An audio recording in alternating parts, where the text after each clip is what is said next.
नमस्कार, स्वागत है आपका हमारे खास कार्यक्रम हरियाणा डायरी में। मैं हूं आपके साथ विनय चौधरी। इस कार्यक्रम का एक ही उद्देश्य है कि आप तक हरियाणा के हर उस विकास की जानकारी पहुंचाई जाए जो मुख्यमंत्री मनोहर लाल के नेतृत्व में लगातार किया जा रहा है। तो बने रहिए हमारे साथ और देखते रहिए हमारा खास कार्यक्रम हरियाणा डायरी।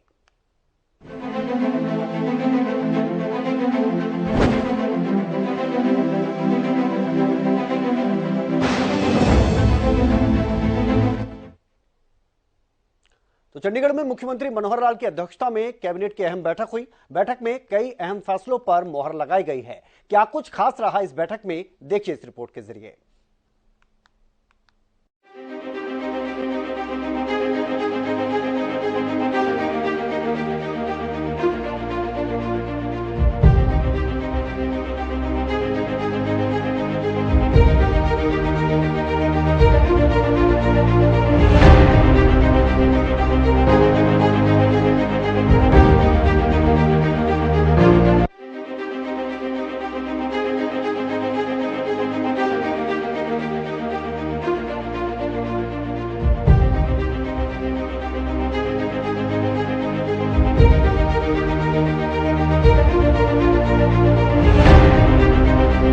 हरियाणा के मुख्यमंत्री मनोहर लाल की अध्यक्षता में हरियाणा कैबिनेट की बैठक हुई, जिसमें कई बड़े फैसलों पर मोहर लगाई गई। चंडीगढ़ में हुई इस बैठक में तमाम मंत्री मौजूद रहे। बैठक में कई राहत भरे फैसले लिए गए। इनमें हरियाणा सिविल सेवा अवकाश नियम 2016 में संशोधन को मंजूरी दे दी गई है। अब एकल पुरुष सरकारी कर्मचारी को भी 2 साल की बाल देखभाल छुट्टी की अनुमति होगी। एकल पुरुष सरकारी कर्मचारियों को भी चाइल्ड केयर लीव मिल सकेगी। सीसीएल के लिए 18 से कम आयु की शर्त दिव्यांग बच्चों पर लागू नहीं होगी।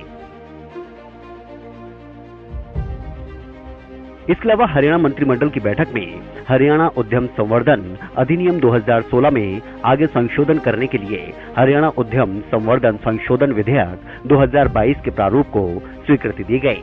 प्रस्तावित संशोधन में उच्चाधिकार प्राप्त कार्यकारी समिति राजकोषीय प्रोत्साहनों के पैकेज से हटकर सरकार द्वारा समय समय पर अधिसूचित किसी भी क्षेत्र के औद्योगिक विकास के लिए कोई अन्य नीति के तहत मेगा परियोजनाओं और अल्ट्रा मेगा परियोजनाओं में किसी भी प्रकार के प्रोत्साहन, रियायत, छूट या अनुदान देने की सिफारिशों को अनुमोदित कर सके।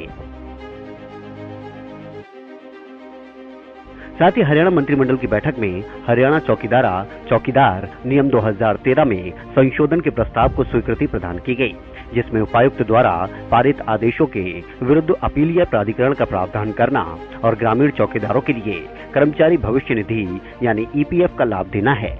ये नियमों हरियाणा चौकीदार संशोधन नियम 2022 कहलाए जाएंगे। मंत्रिमंडल की बैठक में हरियाणा पंचायती राज अधिनियम 1994 में और संशोधन करने के लिए हरियाणा पंचायती राज संशोधन विधेयक 2022 के प्रारूप को भी स्वीकृति दी गई। हरियाणा पंचायती राज अधिनियम 1994 की धारा 51 की उपधारा 3 के बाद उपधारा अर्थात 3A जोड़ा जाएगा। निदेशक या उपायुक्त जैसा भी मामला हो, उपधारा 3 के तहत मूल्यांकन करेगा कि हटाए गए व्यक्ति से उसकी लापरवाही या कदाचार के परिणाम स्वरूप ग्राम निधि या संपत्ति के नुकसान, बर्बादी या दुरुपयोग के कारण देय राशि यदि कोई हो और उपायुक्त नुकसान की राशि की वसूली करेगा। आदेश की तिथि से 3 माह की अवधि के भीतर एवं यदि उक्त अवधि में राशि की वसूली नहीं की जाती है तो उसे भू राजस्व के बकाये के रूप में वसूल किया जाएगा। अधिनियम 51 के अंतर्गत अपील के विरुद्ध पारित किए गए किसी भी आदेश को राज्य सरकार की बजाय अब मंडलायुक्त देखेंगे।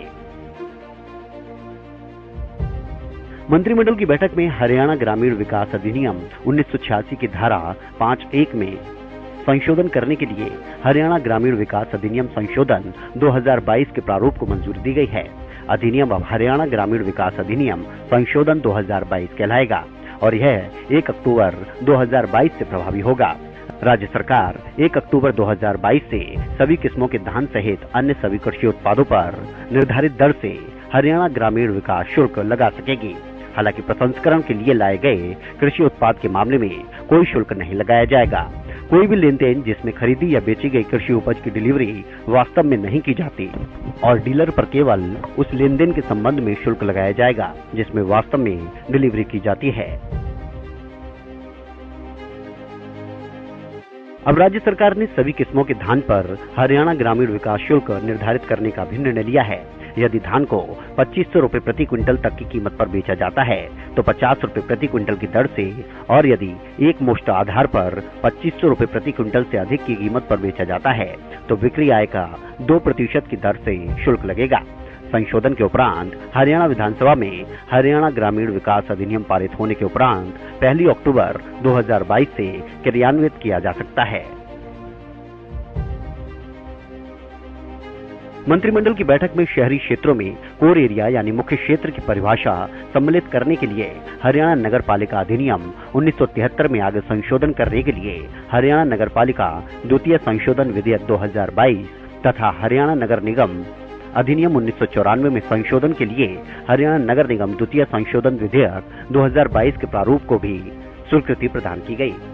बिल कोर एरिया को परिभाषित करता है, जिसका अर्थ है इस संशोधन अधिनियम के लागू होने से 50 साल पहले नियोजित या विकसित नगर पालिका सीमा के भीतर निर्मित क्षेत्र और जो शहरीकरण और समय की कमी के कारण भूमि उपयोग की पुनर्योजना की आवश्यकता होती है और जिसमें बाद में नगर पालिका सीमा में शामिल गांव आबादी क्षेत्र निर्मित क्षेत्र में शामिल है।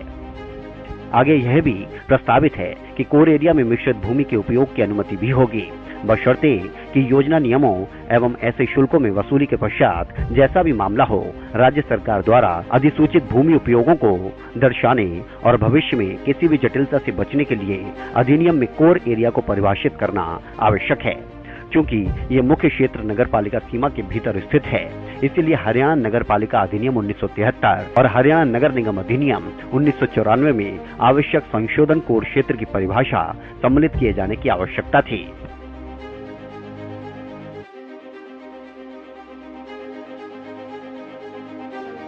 कुछ विभागों के विलय के प्रस्तावों को भी मंजूरी मिल गई है। अब नवीन एवं नवकरणीय ऊर्जा विभाग को विद्युत विभाग के साथ विलय किया गया है। विभाग का नाम बदलकर ऊर्जा विभाग किया गया है। अनुसूचित जाति एवं पिछड़ा वर्ग कल्याण विभाग तथा सामाजिक न्याय एवं अधिकारिता विभाग का भी विलय हो गया है। अब सामाजिक न्याय, अधिकारिता, अनुसूचित जाति एवं पिछड़ा वर्ग कल्याण एवं अंत्योदय विभाग इसका नाम किया गया है। उच्चतर शिक्षा विभाग, तकनीकी शिक्षा विभाग और विज्ञान एवं प्रौद्योगिकी का भी विलय कर दिया गया है। इस विभाग का नाम उच्चतर शिक्षा विभाग किया गया है। पुरातत्व एवं संग्रहालय विभाग का पर्यटन विभाग में विलय कर दिया गया है। विभाग का नाम बदलकर हेरिटेज और पर्यटन विभाग कर दिया गया है। वन एवं वन्य जीव विभाग तथा पर्यावरण एवं जलवायु परिवर्तन विभाग का विलय हुआ है। इसका नाम पर्यावरण, वन एवं वन्य जीव विभाग किया गया है। कला एवं संस्कृति विभाग का विलय सूचना, जनसंपर्क एवं भाषा विभाग के साथ किया गया है।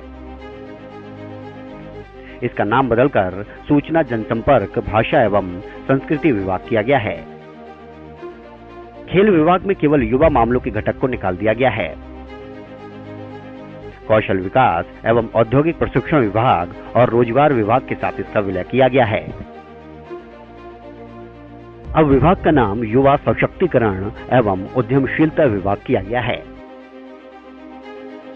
इलेक्ट्रॉनिक्स तथा निजी आईटी को उद्योग एवं वाणिज्य विभाग के दायरे में लाने का फैसला किया गया है। निगरानी एवं समन्वय विभाग और प्रशासनिक सुधार विभाग का सामान्य प्रशासन विभाग में विलय कर दिया गया है। साथ ही आपूर्ति एवं निपटान निदेशालय का वित्त विभाग में ट्रांसफर कर दिया गया है। चकबंदी विभाग तथा राजस्व एवं आपदा प्रबंधन विभाग का भी विलय कर दिया गया है। इसका नाम बदलकर राजस्व एवं आपदा प्रबंधन विभाग किया गया है। वहीं फायर सर्विस, फायर सेफ्टी निदेशालय का राजस्व एवं आपदा प्रबंधन विभाग में स्थानांतरण किया जाएगा। हरियाणा में विभिन्न विभागों के कामकाज में बेहतर तालमेल लाने और कार्यप्रणाली को सुव्यवस्थित करने के उद्देश्य से प्रशासनिक दक्षता में सुधार के लिए और साथ ही एक ही प्रकार की कार्य प्रकृति वाले कुछ विभागों का विलय एवं पुनर्गठन करने का निर्णय लिया गया है। निदेशालय, यूटिलिटीज और प्राधिकरण पहले की तरह काम करते रहेंगे। वरिष्ठता के कानूनी मुद्दों से बचने के लिए वर्तमान में किसी भी कर्मचारी काडर का विलय नहीं किया जाएगा।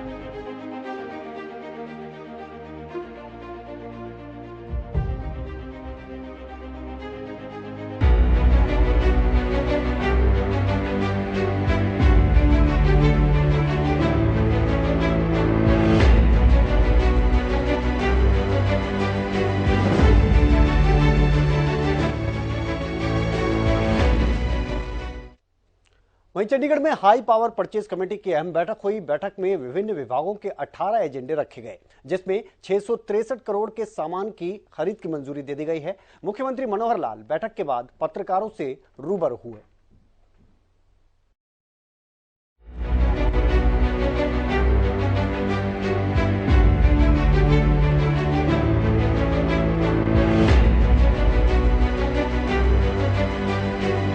हरियाणा के मुख्यमंत्री मनोहर लाल की अध्यक्षता में चंडीगढ़ में हाई पावर परचेज कमेटी की बैठक हुई। बैठक में विभिन्न विभागों के 18 एजेंडे रखे गए। बैठक में कमेटी के सभी सदस्य और अलग अलग विभागों के अधिकारी भी मौजूद रहे। आइए आपको बताते हैं कि बैठक में क्या कुछ खास रहा। हाई पावर परचेज कमेटी की बैठक में कई अहम फैसले लिए गए। बैठक में विभिन्न विभागों के 18 एजेंडे रखे गए, जिसमें 663 करोड़ के सामान की खरीद को मंजूरी मिली है। ज्यादातर टेंडर बिजली और शिक्षा विभाग की किताबों की खरीद से जुड़े हुए थे। पहली से 12वीं कक्षा के छात्रों के लिए किताबों की खरीद को मंजूरी दे दी गई है। WCD विभाग में 4000 किट्स, बच्चों के टॉयज और बुक की खरीद को भी मंजूरी दी गई है। 152 बोलेरो गाड़ियां अलग अलग विभाग के लिए खरीदी गई हैं। बैठक में 20 से 22 करोड़ की बचत खरीद में हुई है। फूड एंड सप्लाई में FRK का 30,000 टन चावल की खरीद को भी मंजूरी दी गई है। बैठक के बाद मुख्यमंत्री मनोहर लाल ने कहा कि खरीद के रेट्स की तुलना भी की जाती है और उसके बाद ही खरीद की जाती है। पिछली परचेज में भी दूसरे राज्यों से तुलना करके देखा गया है कि किसी भी तरीके का नुकसान ना हो। साथ ही मुख्यमंत्री ने बताया कि फूड एंड सप्लाई विभाग को फाइनेंस के साथ मर्ज किया गया है। सीएम ने कहा क्योंकि फूड एंड सप्लाई में ज्यादा काम वित्त से जुड़ा है, इसीलिए इसको वित्त विभाग से जोड़ दिया गया है। सब किताबें खरीदने का भी आज वो टेंडर जो था उसको फाइनल किया है। एक WCD में 4000 किट्स, बच्चों के टॉयज के और छोटे बच्चों की किताबें, तो इस प्रकार के 4000 किट्स ये खरीदे गए हैं। कुछ गाड़ियां थी पुलिस की, 152 अलग अलग विभागों की बोलेरो गाड़ी ये खरीदी गई हैं। और एक जो फूड एंड सप्लाई में फोर्टिफाइड जो चावल ये सप्लाई किया जाता है, तो उसका जो FRK उसका पोर्शन होता है, उसमें भी 30,000 टन इस चावल का फोर्टिफाइड का जो पोर्शन है उसकी खरीद की गई है। तो ऐसे कुल मिलाकर ये 663 करोड़ की जो आइटम्स हैं वो खरीदी गई हैं। और इसमें मुझे लगता है कि सारी नेगोशिएशन में आज 20 से 22 करोड़ रुपया इसकी बचत भी हुई है। पूरी टीम होती है जिसमें हमारे हर एक डिपार्टमेंट जिसकी प्रेसिडेंस होती है वो होते हैं। जो सप्लाई एंड डिस्पोजल डिपार्टमेंट जिसके ज़िम्मे खरीद करना होता है वो होते हैं। फाइनेंस डिपार्टमेंट इसमें होता है। और जो मंत्री होते हैं, मिनिस्टर्स जिनकी टीम बनी हुई है, जो हाई पावर परचेज कमेटी, वो सब होते हैं। तो हर प्रकार की नेगोशिएशन की जाती है और जिस भी मेंबर के ध्यान में जो बात आती है उस हिसाब से सामने वाले मेंटर से पूछते हैं। बहुत बार तो अनाप शनाप जो रेट होते हैं उसका कंपैरिजन किया जाता है, आसपास की स्टेट्स हैं उनका कंपैरिजन किया जाता है। पिछली परचेज हमारी जो हुई है उसका भी कंपैरिजन होता है। अगर प्राइस एस्केलेशन है उसका भी ध्यान रखा जाता है। तो ऐसी सब बातों पर एक ट्रांसपेरेंट तरीके से ये खरीद होती है। इसमें कहीं भी किसी प्रकार का नुकसान वो सरकार को ना हो। आखिर ये पब्लिक का एक्सचेकर है, इसको बचाना, इसका एक एक पैसे का हिसाब रखना, ये हमारा काम है। और एक जानकारी आपको और भी बता रहा हूँ कि अब फूड एंड सप्लाई का जो ये विभाग है, ये डायरेक्टरेट है, इसको हमने सीधा सीधा फाइनेंस डिपार्टमेंट के अंतर्गत कर दिया है, क्योंकि मुख्य रोल इसमें फाइनेंस का ही ज़्यादा होता है। पैसे की बचत करना, पैसा खर्च करना, सीधा सीधा इसका असर जो है वो फाइनेंशियल सिस्टम पर पड़ता है। तो इसलिए इसका जो सारा डिपार्टमेंट का काम है फाइनेंस डिपार्टमेंट के अंतर्गत ही होगा। समय समय पर हरियाणा सरकार की तरफ से हाई पावर परचेज कमेटी की बैठक की जाती है, जिससे किसी भी विभाग में किसी भी चीज की सरकारी खरीद को मंजूरी दी जा सके।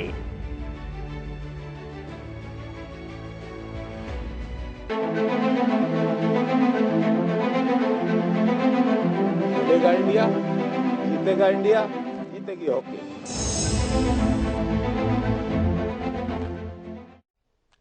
और 15वें पुरुष हॉकी वर्ल्ड की ट्रॉफी यात्रा हरियाणा पहुंची। मुख्यमंत्री मनोहर लाल ने चंडीगढ़ में ट्रॉफी का अनावरण कर स्वागत किया। इस दौरान उन्होंने नारा दिया, खेलेगा इंडिया, जीतेगा, जीतेगी हॉकी। मुख्यमंत्री ने भारत की हॉकी टीम के सभी सदस्यों को जीत के लिए आगामी शुभकामनाएं भी दी।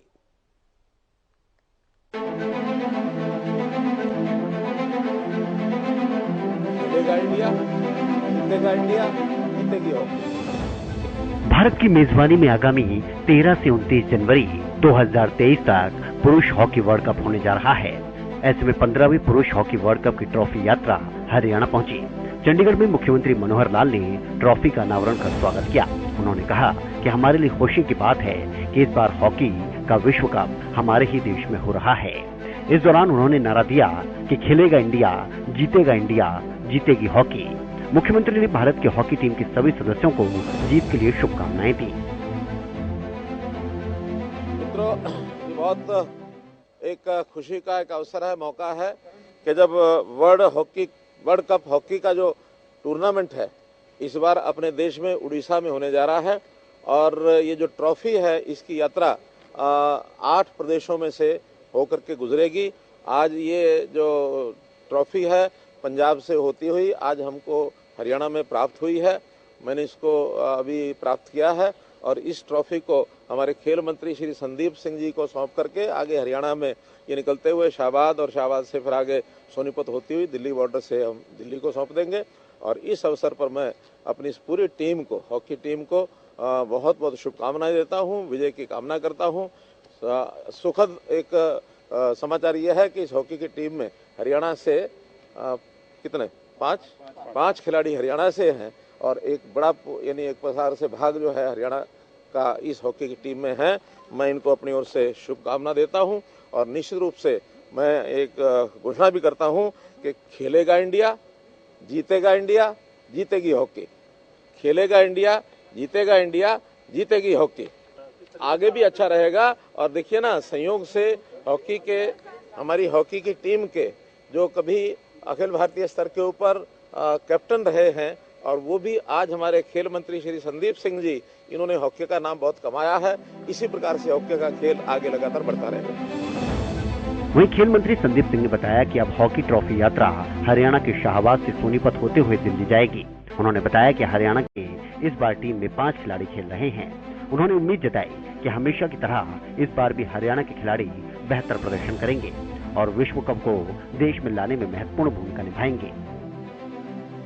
फीलिंग आई एक वर्ल्ड कप के साथ और मेरी बहुत सी अपनी दिल से हार्ट टचिंग फीलिंग्स हैं, क्योंकि इसी दौरान मैं इंजर्ड भी हुआ था इस वर्ल्ड कप के टूर्नामेंट में जर्मनी में जब 2006 में होना था, पार्टिसिपेशन के लिए जा रहा था।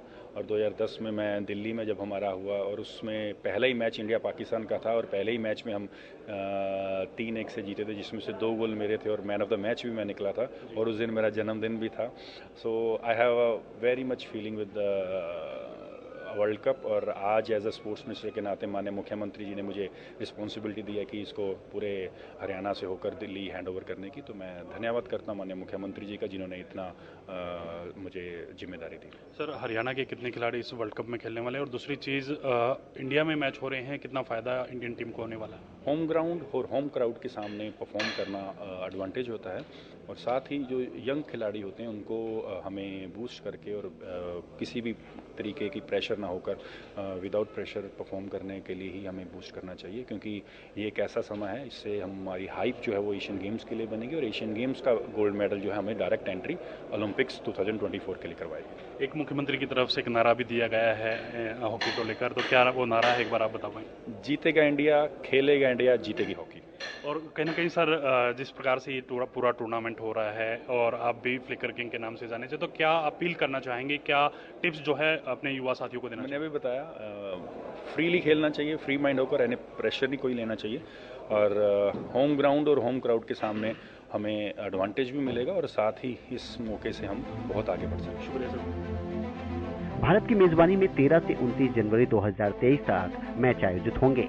इसके तहत देश भर में विश्व कप की ट्रॉफी 50 दिवसीय यात्रा पर है। इससे पहले लखनऊ में मुख्यमंत्री योगी आदित्यनाथ के अनावरण के बाद ट्रॉफी पंजाब पहुंची थी, जहां अमृतसर एयरपोर्ट पर ट्रॉफी का स्वागत किया गया था। भारत में होने के कारण इस बार टीम इंडिया इस ट्रॉफी की प्रबल दावेदार है।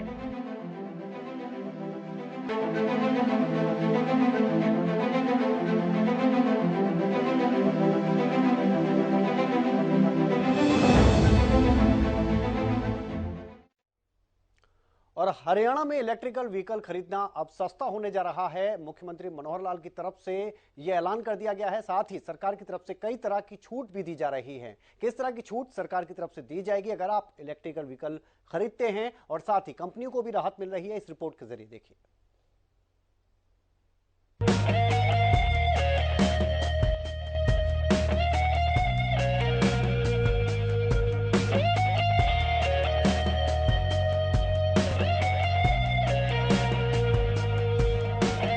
पर्यावरण को साफ स्वच्छ रखने और ई व्हीकल को बढ़ावा देने के लिए सरकार लगातार प्रयास कर रही है। ऐसे में लोग ई व्हीकल को अपना भी रहे हैं और इससे अपना पैसा भी बचा रहे हैं। हरियाणा में इलेक्ट्रिकल व्हीकल खरीदना अब सस्ता होने जा रहा है। मनोहर सरकार इलेक्ट्रिकल व्हीकल पॉलिसी के तहत ग्राहकों को 10 लाख रुपए तक की छूट देने जा रही है। सरकार ने फिलहाल 12 स्कीमों को शुरुआत की है। इनका लाभ पाने के लिए सरकार के पोर्टल पर 45 दिनों के भीतर अप्लाई करना होगा। इस स्कीम से खरीदार और उनका निर्माण करने वालों को सीधा लाभ मिलेगा। यानी इलेक्ट्रिकल व्हीकल खरीदने वालों के लिए बड़ी खुशखबरी है। ग्राहकों को 10 लाख रुपए तक की छूट इलेक्ट्रिकल व्हीकल खरीदने पर मिलेगी। हालांकि इसका लाभ लेने के लिए सरकार के पोर्टल पर अप्लाई करना होगा। सरकार ने पॉलिसी के तहत 12 योजनाओं को वेबसाइट पर लाइव कर दिया है। इन सेवाओं में खरीद प्रोत्साहन, चार्जिंग और बैटरी स्वैपिंग स्टेशन योजना, पेटेंट शुल्क प्रतिपूर्ति, R&D प्रोत्साहन, मानव क्षमता निर्माण उत्कृष्टता केंद्र योजना, बीज एवं परिवर्तन निधि योजना, विद्युत शुल्क छूट, स्टाम्प शुल्क प्रतिपूर्ति, जल उपचार प्रोत्साहन योजना, SGST प्रतिपूर्ति योजना, पूंजीगत सब्सिडी योजना, रोजगार सृजन अनुदान योजना शामिल है। आइए आपको बताते हैं कि अगर आप ई व्हीकल हरियाणा में खरीदते हैं तो आपको कितनी छूट मिलेगी।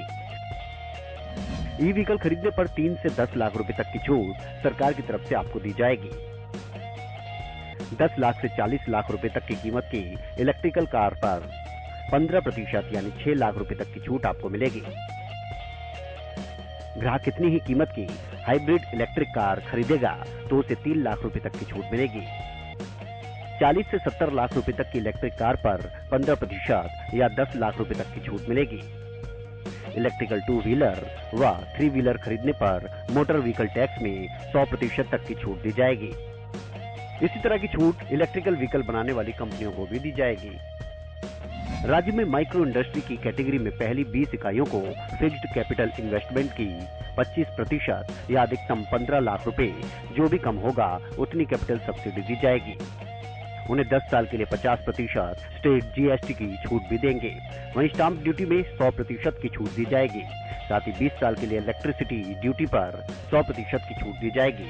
इतना ही नहीं, हरियाणा EV पॉलिसी के तहत सूक्ष्म, लघु, मध्यम और बड़े उद्योगों को मौजूदा निर्माता इकाइयों को पूरी तरह से EV निर्माण में बदलने के लिए 25% की बुक वैल्यू के 2 करोड़ तक की एक मुश्त सहायता प्रदान की जाएगी। इस पॉलिसी के अनुसार सरकारी और प्राइवेट इमारतों में चार्जिंग स्टेशन बनेंगे। Private group residential building, mall, institute, commercial building व मेट्रो स्टेशन पर भी चार्जिंग स्टेशन होंगे।